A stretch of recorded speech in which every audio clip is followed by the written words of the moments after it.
Oi pessoal, Luiz Felipe Fernandes falando. Hoje a gente está aqui para falar um pouco sobre o que é UX Design e o que um profissional dessa área faz. Lembrando que UX Design é o termo em inglês para User Experience Design, ou experiência do usuário, design de experiência do usuário, tá? Se você está aqui ouvindo essa palestra, provavelmente você já ouviu em algum momento falar sobre UX e muito provavelmente isso veio de várias formas diferentes para você. Cada pessoa falou uma coisa completamente do que seria UX. Então hoje a gente está aqui para tirar qualquer tipo de dúvida, te explicar de vez o que é UX, o que um profissional dessa área realmente faz, tá? Então antes de eu te falar exatamente o que é UX, eu vou te falar um pouco de onde veio esse tal de UX, tá? O estudo de UX, de experiência do usuário, ele começou com o estudo de usabilidade, que é outra palavrinha que provavelmente você já ouviu falar em algum momento também, tá?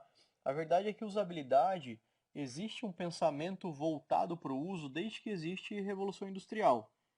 Então, qualquer coisa que precisava ser produzida em escala, basicamente eu precisava vender em escala. E se eu preciso vender em escala, eu preciso que esse produto que eu estou produzindo, desenvolvendo, eu preciso que qualquer pessoa consiga usar ele para que eu consiga vender ele em escala. Então, por exemplo, imaginem o primeiro carro que foi produzido. Hoje já não acontece da gente ter que fazer lá um monte de aula só para conseguir tirar carta de carro, a CNH. Hoje já é difícil dirigir um carro. Agora imagina naquela época o primeiro carro que surgiu. Imagina a dificuldade que foi para essa pessoa dirigir. Então, se vocês olharem para esse carro aqui que está na tela, vocês vão ver que tem várias coisas que são pensadas para o uso. Por exemplo, o para-brisa. O para-brisa ele serve ali para não vir vento na cara do motorista, não acontecer de engolir algum mosquito, enfim, para proteger o motorista enquanto ele está dirigindo e evitar acidentes. Esse degrau que vocês estão vendo aí do lado da porta também, ele também serve para que a pessoa consiga entrar no carro de forma mais fácil. Imagina só naquela época ainda que tinha aquelas mulheres com aqueles vestidos enormes, que ainda usavam salto alto. A chance de uma mulher dessa subir no carro e se machucar é muito grande. Então eles colocaram esse degrau aí para evitar que alguém se machuque ao subir no carro. O próprio volante, vocês já pararam para pensar o porquê que o volante é redondo?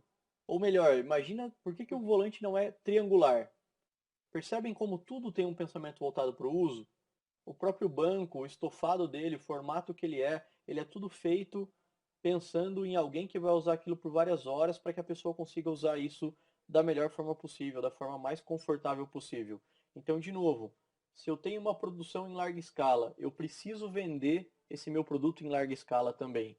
E para que eu consiga vender em larga escala, esse meu produto tem que atender todo mundo. Ele tem que atender o maior número de pessoas possível para que eu consiga vender em larga escala. Olha só esse outro exemplo aqui da máquina de lavar. Essa máquina de lavar, das mais antigas aí, mas reparem algumas diferenças que ela tem da máquina de lavar que a gente tem hoje. Antes de tudo, ela tem rodinhas. Olha só, máquina de lavar era mobile naquela época, né? Por que a máquina de lavar tinha rodinha? Pelo simples fato dela precisar ser carregada para vários locais diferentes da casa. Por que ela precisava ser carregada diferente de hoje, tá? Porque naquela época as casas não tinham a estrutura de encanamento que a gente tem hoje, estrutura de esgoto que a gente tem hoje, para que você mantivesse uma máquina de lavar fixa num local único da casa. Então essa máquina precisava ser transportada para onde? Para perto do tanque, que era onde tinha esse encanamento já. Não só isso, ela tinha rodinha também para facilitar essa movimentação dela. Lembrando que naquela época quem usava a máquina de lavar era a dona de casa, a mulher. E a mulher já tem menos força do que o homem no geral. Então ela precisava ser leve e fácil de transportar por toda a casa sem problema nenhum. Repare inclusive nesse ganchinho que está preso aí no tanque.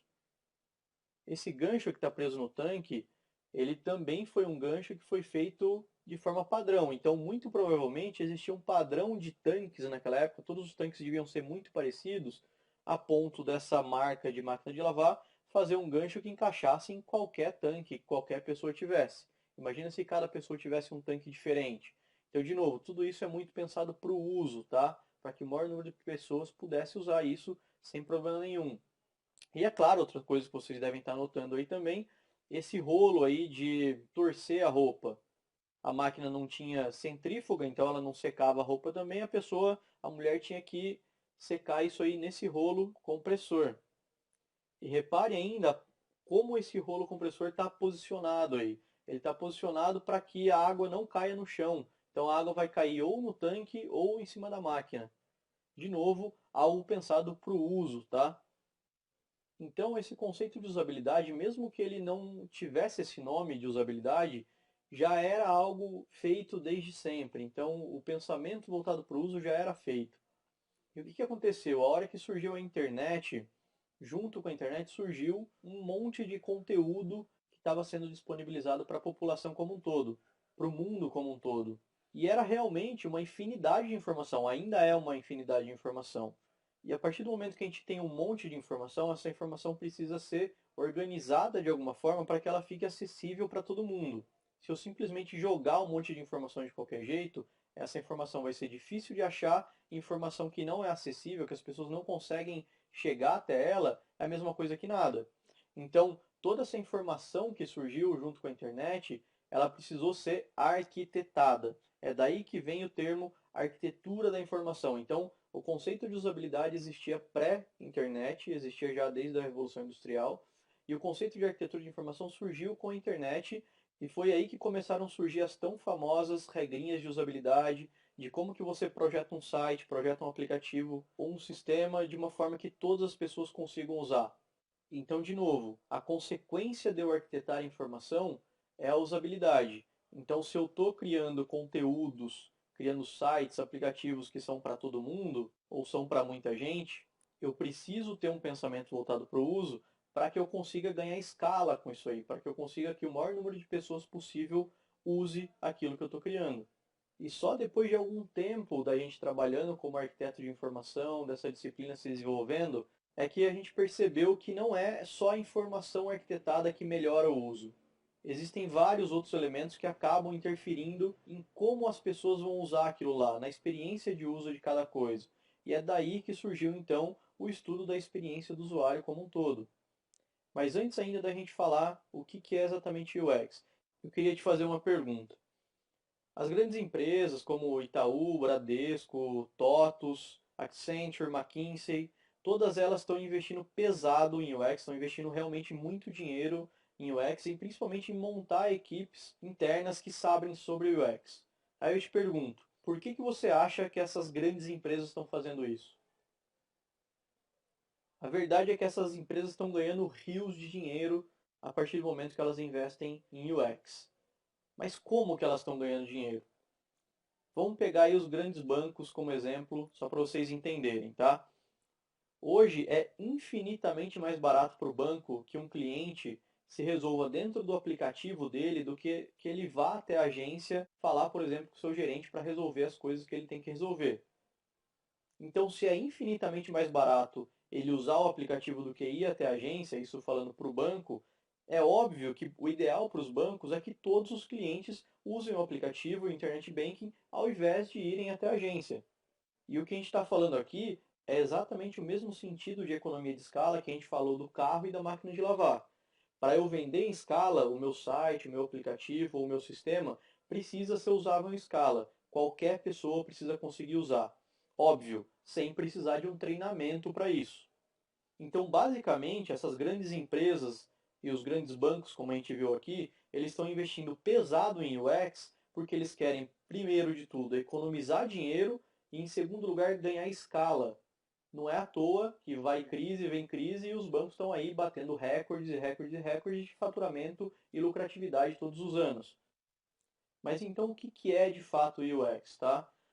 Apesar de existir a profissão do UX designer, experiência do usuário está mais para uma disciplina que todo e qualquer profissional que trabalha com projeto digital precisa ter, tá? Mas resumindo bastante, UX é colocar o usuário no centro de todas as decisões de um site, do seu aplicativo ou do sistema que você está projetando. E o que esse profissional de UX faz, tá? Ele basicamente atua em três grandes pilares, que eu chamo de pilares de problema, solução e interação. O que é cada um desses aí, tá? Pilar do problema. Esse pilar do problema são as formas que a gente usa para conhecer a fundo quem será o usuário do nosso produto e principalmente quais problemas ou necessidades eles têm e que a gente pode resolver.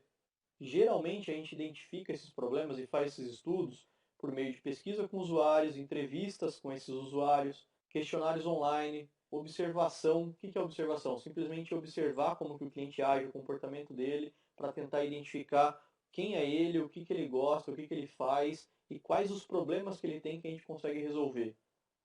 Tudo isso então só para descobrir qual que é o perfil da pessoa que vai usar aquilo que a gente vai desenvolver. O melhor dos mundos, nesse caso aqui, falando de problema, é que a gente descubra um problema que ninguém sabe que tem. Se você conseguir descobrir um problema que ninguém sabe que tem, você tem grande chance de dominar o mercado, tá? E aí tinha um cara muito bom aí, que vocês já devem conhecer, que o cara era fera, o cara era mestre em descobrir problema que ninguém sabia que tinha. Vocês devem conhecer, é um cara aí chamado Steve Jobs. Existem aí algumas lendas de que a Apple não faz pesquisa e tudo mais para entender o usuário, mas isso é balela, tá? É papo furado. É óbvio que eles fazem pesquisa. O que eles não fazem é pesquisa de chegar para as pessoas e perguntarem o que elas querem. Eles vão mais a fundo, eles investem pesado nesse pilar do problema que a gente está falando aqui. E aí, falando especificamente do caso do iPhone, tá? Sabe como é que o iPhone foi descoberto? Sabe como que surgiu a ideia do iPhone? A Apple, na época, se vocês lembrarem, ela tinha acabado de ressurgir das cinzas, né? Ela passou por épocas bastante ruins, e aí o Steve Jobs voltou, e o que fez a Apple sair do buraco foi o iPod. Não só o aparelho iPod, mas a iTunes Store, em que eles vendiam música, então eles tinham aí de novo uma economia de escala, tá? E o iPod foi o que rejuvenesceu a Apple e que estava dando muito dinheiro, muita lucratividade para a Apple. E qual que era o objetivo do Steve Jobs com o iPod? Ele queria que todo mundo tivesse um iPod e que todo mundo tivesse o hábito de sair de casa com um iPod. Então, que ninguém saísse de casa sem um iPod no bolso. O que ele foi fazer? Ele foi perguntar para as pessoas? Não. Ele foi observar as pessoas e entenderem o que elas levam quando saem de casa. Antes dele tomar qualquer ação, de tomar qualquer decisão sobre o que fazer, ele foi entender o que as pessoas faziam. E aí ele descobriu basicamente que as pessoas, no geral, saem com três coisas de casa, tá? O que são essas três coisas? Todo mundo sai de casa com uma chave de casa, todo mundo sai de casa com a carteira, e tinha um terceiro espaço no bolso das pessoas aí, que variava muito, mas que tinha um item especial despontando aí como ganhando a preferência desse espaço, desse terceiro espaço no bolso das pessoas quando saíam de casa, que era o celular. E aí o Steve Jobs olhou para isso aí e falou, poxa, tenho um baita de um concorrente aqui, esse celular que tá tomando esse espaço do iPod, e que ele pode de fato matar o iPod, porque era muito fácil o celular adquirir a característica do iPod de tocar música, que era o que já estava acontecendo. Então o Steve Jobs viu nisso uma ameaça e falou, bom, já que isso é uma ameaça, vamos criar o nosso próprio celular e vamos colocar o iPod dentro dele. Vamos fazer com que ele nasça já com o iPod para que o meu negócio do iPod não morra. Então olha só que genial que foi tudo isso aí. Ele descobriu um problema que ninguém sabia que tinha. Aposto que você que está ouvindo aqui não sabia que você sai de casa geralmente com três coisas. A gente não percebe esse tipo de coisa. Então ele foi investigar isso aqui para depois disso propor a melhor solução. E aí, óbvio que tem toda a questão da qualidade da solução dele que acabou virando um padrão aí de mercado. Tá entendido esse pilar do problema? Então vamos para o próximo. Depois que a gente identificou o problema, a gente vai propor uma solução. Com base nisso aqui que a gente descobriu, a gente vai propor solução. E aí o fato é que existem infinitas soluções para o mesmo problema. E é aqui que entra a criatividade do UX designer, mas também o trabalho em equipe, tá? Juntar todo o time para ter ideia de solução, pode ter certeza que é o melhor que você pode fazer. E isso, inclusive, é uma coisa que dá para você fazer já. Nessa hora, pode ter certeza que várias cabeças pensando juntas é muito melhor do que uma só, tá? E falando especificamente desse pilar de solução, muitas e muitas empresas acabaram ganhando fama, inovando nesse pilar de solução, tá? Como é o caso, por exemplo, do Airbnb, do Easy Taxi, do Uber, do Spotify e várias outras empresas aí bastante disruptivas, bastante inovadoras, tá? O fato é que todas elas estão resolvendo problemas que a gente já conhece, só que com soluções completamente novas. Vamos pegar, por exemplo, o Easy Taxi, aí, que foi o primeiro dos aplicativos de táxi. O Easy Taxi ele resolve um problema de pegar um táxi. e a gente já resolvia esse problema de alguma forma, a gente já sabia que esse problema existia e já solucionava ele de algumas formas. A gente tinha a famosa radiotáxi. O problema é que a radiotáxi tinha vários problemas, era muito chato em alguns pontos, você ficava muito tempo esperando, tinha vários pontos de dor, vários pontos ruins ali. O que o EasyTax fez foi propor uma nova solução para um problema que a gente já conhecia.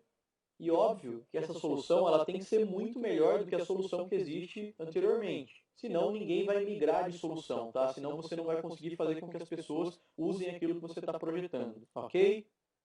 E por último, a gente tem aí o pilar da interação. Então, basicamente, depois que eu já entendi muito sobre o meu usuário, eu já entendi os problemas que ele tem, já criei uma solução com base nesses problemas, agora eu vou criar a melhor forma possível do meu usuário interagir com o meu produto. É aqui que entram as regrinhas de usabilidade, a arquitetura de informação que a gente falou lá no início e outras técnicas aí para que essa experiência seja perfeita. Esse pilar de interação aqui, ele é, sem dúvida nenhuma, o mais difícil de você se diferenciar, tá? Simplesmente porque é onde existe a maior concorrência. É só a gente ver aí os aplicativos, por exemplo, aqueles aplicativos de edição de fotos, sabe? Todo dia surge um aplicativo novo para fazer edição de foto no celular. E qual que é o grande problema disso aí? Todos eles estão resolvendo um problema já conhecido, com uma solução já conhecida, e estão tentando se diferenciar única e exclusivamente pela interação. Isso aqui é uma briga de foice, você vai ter muita concorrência se você tentar se diferenciar pela interação, tá? Então, recomendo fortemente que você tente se diferenciar, primeiro, pelo problema, em segundo lugar, pela solução. Pelo problema é o melhor dos mundos, mas também é o mais difícil de fazer. Pela solução já não é tão difícil e ainda assim você tem grandes chances de ganhar mercado também, tá? Ainda assim, tem algumas empresas que se diferenciam pela interação, que apesar de ser difícil, elas ainda conseguem. Como é o caso do Tinder, que é um aplicativo de encontros, e o Duolingo, que é um aplicativo para você aprender um segundo idioma. Os dois resolvem problemas já conhecidos, com soluções já conhecidas, mas trazem uma interação diferenciada. E às vezes é até difícil da gente explicar. Por exemplo, por que o Duolingo acaba sendo viciante? Por que ele é divertido enquanto outras aulas de inglês são super chatas? É difícil você dizer o que exatamente faz o Duolingo ser legal, mas ele é legal, então ele está se diferenciando pela interação, ele está fazendo com que você interaja com mais facilidade com ele e cumpra o seu objetivo de aprender um novo idioma. Tá claro, então, o que são esses três pilares? Problema, vou identificar o problema, solução, vou gerar soluções para esse problema que eu identifiquei, e por último, vou definir todas as formas do usuário interagir com aquela solução que eu criei para que ele tenha a experiência mais perfeita possível. Ok? Mas então, o que de fato um profissional de UX faz no dia a dia dele? Como que é o dia a dia de um profissional de UX? Antes de tudo, esse profissional de UX é um cara que estuda e entende os usuários para criar coisas que sejam incríveis para ele. Então eu estou quase que falando do pilar do problema. Então o que a gente faz aí? A gente faz pesquisa com usuários no início do projeto, a gente cria soluções desses problemas encontrados, a gente cria protótipos navegáveis, que vocês já devem ter ouvido falar aí dos famosos wireframes. Esses wireframes vão ser usados em teste de usabilidade, que é uma forma aí que a gente tem de validar que as pessoas realmente vão conseguir entender e vão conseguir usar aquilo que a gente está criando. E também, é claro, é uma forma da gente já começar a definir como que o produto vai ser de fato, como que ele vai ser antes de eu desenvolver ele, tá? Então, todo o trabalho de UX acontece antes de eu colocar qualquer mão em código. A parte mais conhecida do UX é, sem dúvida nenhuma, a prototipação, tá? Ou a criação do wireframe, como a gente acabou de falar. É aqui que a gente vai definir exatamente, então, como que o aplicativo vai funcionar, como que a sua interface vai funcionar e como que ela vai ser, tá? Existem inúmeras ferramentas já bem legais para fazer protótipo, é bem fácil de achar, todas elas são bem tranquilas. E a grande vantagem de se trabalhar com protótipo é que você não coloca a mão em código, tá? Então, se você errou, é fácil de corrigir. O protótipo é justamente para isso, é para que eu erre o mais rápido possível, aprenda com esses erros e consiga corrigir antes de ter um gasto real desenvolvendo isso aí, investindo tempo nisso, tá? E aí você pode perguntar, saber UX vai me trazer algum diferencial para o mercado? Se você tem interesse em trabalhar especificamente como um UX designer, eu posso te garantir que o mercado está fervendo e está cheio de vaga, tá? A verdade é que tem muito mais vaga hoje na área do que profissional disponível para essas vagas. Simplesmente porque UX ainda é algo muito novo no Brasil e todas as empresas estão tomando conta disso agora. Então a verdade é que está sobrando vaga, tá? Eu contrato UX designer, posso garantir que é muito difícil achar UX designer. Tem pouca gente ainda que sabe trabalhar com isso. Então é um ótimo momento para se entrar no mercado, tá? Enquanto esse mercado ainda está se formando para que você consiga pegar essa onda e surfar nela.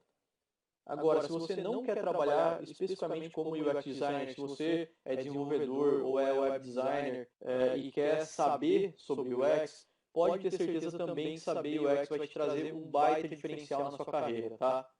Aliás, a grande maioria das vagas de desenvolvedor e de web designer já estão exigindo conhecimentos em UX, porque essas empresas estão vendo que esses profissionais precisam saber disso também, tá? Eu costumo dizer até que o UX traz uma visão estratégica daquilo que a gente está desenvolvendo. E se a gente fala em visão estratégica, tudo que qualquer empresa que contrata quer são pessoas com visão estratégica de negócio. Ou visão estratégica, nesse caso, sobre usuários, que nada mais são do que os clientes das empresas que estão contratando. Ok, mas o que eu preciso saber de fato para ser um profissional de UX? Antes de tudo, eu te garanto que você não precisa saber design ou muito menos saber desenhar, tá? E o UX design não se trata de fazer algo bonitinho e não se trata de saber desenhar.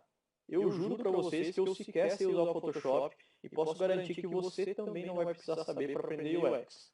E o UX design cuida muito mais de como as coisas funcionam do que de deixar as coisas bonitas, tá? Você também não vai precisar saber programar para ser UX designer. Todo o trabalho de UX acontece antes do desenvolvimento, então você não vai precisar colocar a mão em código em momento nenhum. E existe alguma ferramenta que você precisa saber? Você vai se surpreender agora, mas eu te garanto que um guardanapo de papel e uma caneta são suficientes para você rabiscar como um UX designer, tá? O que você precisa de fato é pensar naquilo que você vai rabiscar. Essa que é a verdadeira habilidade de um UX designer.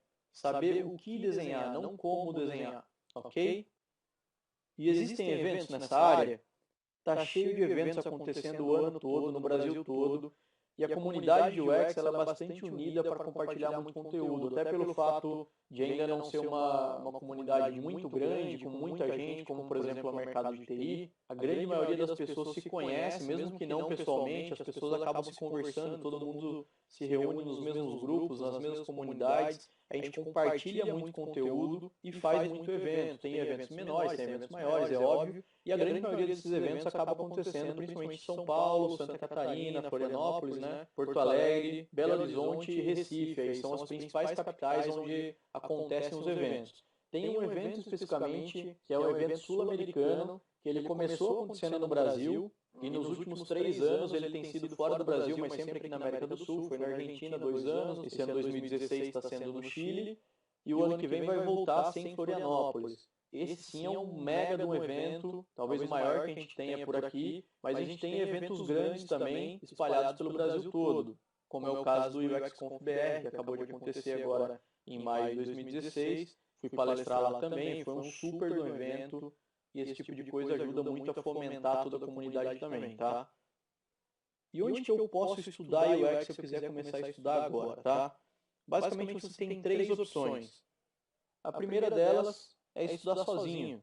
Estudar sozinho pode funcionar assim, não vou falar que não funciona, só que no mínimo vai tomar muito tempo, você vai acabar investindo muito dinheiro, muito tempo nisso aí, vai ter que ler muito livro, ainda assim a bibliografia de UX, ela é praticamente toda em inglês, tem praticamente 2 livros só bons em português, todo o restante da bibliografia é em inglês, então de fato é um pouco mais difícil de estudar, mas dá para estudar sim, tá? O difícil aí de estudar sozinho é saber a ordem que você deve estudar, o que você deve estudar primeiro para que você possa realmente pegar o início do estudo de UX e seguir adiante até o avançado. Você pode também fazer um curso presencial, ainda são poucos os cursos presenciais no Brasil, pouquíssimos para falar a verdade, e a grande dificuldade de um curso presencial é que além dele ser caro, ele ainda está restrito a 2 ou 3 capitais do Brasil, então principalmente São Paulo aí, vão ter mais alguns cursos, mas sempre cursos muito caros. E a terceira opção, que é de fato a que eu mais recomendo, é que você faça um curso online. Por que um curso online? Porque o curso online, você consegue fazer tudo no seu tempo, sem prazo para terminar as aulas, tá? Você consegue ver e rever tudo quantas vezes você quiser, sem ter que pagar mais por isso. A grande limitação de qualquer curso hoje, não só de curso de UX, mas você vai, por exemplo, fazer uma faculdade, fazer uma pós-graduação, a grande limitação de tudo isso aí é a limitação de tempo. Então você tem lá, por exemplo, uma aula de 4 horas, se você não aprendeu aquilo lá em 4 horas, você não tem uma segunda chance de aprender aquilo lá, pelo menos não com o seu professor. Se você quiser adiantar os seus estudos, quiser aprender mais daquilo lá, você vai ter que estudar sozinho.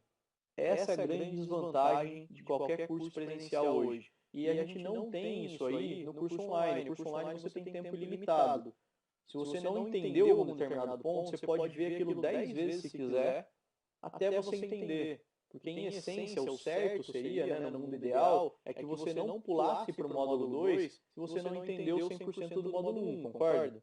Então, o curso online vai te trazer mais garantia sobre isso aí. Que você consiga entender mais a fundo pelo simples fato de você poder investir mais tempo no conhecimento daquilo lá, no estudo daquilo lá.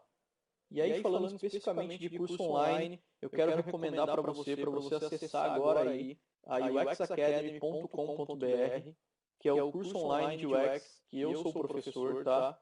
É um curso para você que quer começar a estudar UX agora mesmo, independente se você quer se tornar um UX ou se você quer só aprender para melhorar o seu trabalho como desenvolvedor ou como web designer. No site ainda você vai poder ver também uma aula grátis do curso da UX Academy, para que você possa ver um pouco de como que é a dinâmica das aulas, para você ver um pouco de como que eu explico todas as coisas, e claro, para garantir aí que eu sei do que eu estou falando, que eu posso te ensinar muita coisa, e que eu realmente estou aqui para compartilhar conteúdo, tá legal? Então acessa agora aí uxacademy.com.br, assiste lá a aula grátis, lá tem todas as informações, todos os detalhes, todos os bônus, do que você vai receber. E você fazendo sua matrícula agora, você já recebe acesso imediato ao curso, já começa a estudar hoje mesmo. E o melhor, sem prazo para terminar no seu tempo, a um preço super acessível, tá legal? Diferentemente de qualquer curso presencial aí, a UX Academy é realmente para que o maior número de pessoas possível consiga ter acesso aos estudos da experiência do usuário e que a gente consiga evoluir tudo isso juntos. Vejo vocês lá nas aulas, combinado? Obrigado, galera. Um abraço.